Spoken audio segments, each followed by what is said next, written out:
Morgens wordt jelverjachten van de morgen. Bijen, auto's en vrachtwagen moeten de smelle dik door het dorp delen.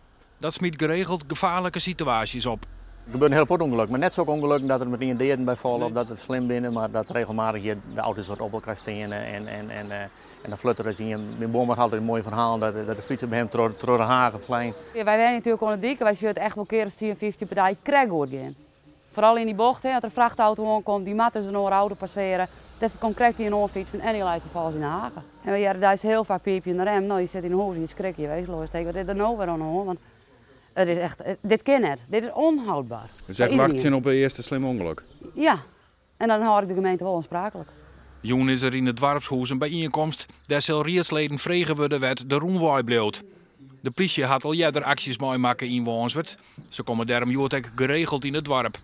Rondwezen is al beloofd sinds 1999. Zo.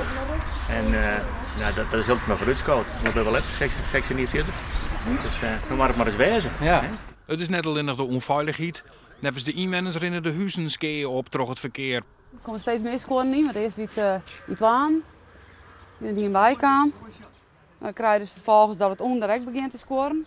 De gemeentelid weet dat er geen geld is voor een roenwaai, maar dat ze wel maar uitdenken willen over oplossings. Ja, bij het geld voorbij komen, maar dat weet ik net, maar wij vinden wel dat er wat barren maakt nou. De laatste meeting jou horen dat er significant volle meer verkeer in Del komt en ik zwidder verkeer. Het wordt heel iets slimmer dus? Het wordt heel iets slim, vooral de laatste 2 jaar is het heel slim. En dat komt ook omdat orendieken verkeersluw maken binnen, behalve de diekje erover zit. Wat we de gemeente elke 2 jaar aannemen is dat ze u direct net van op hecht gesteld hebben.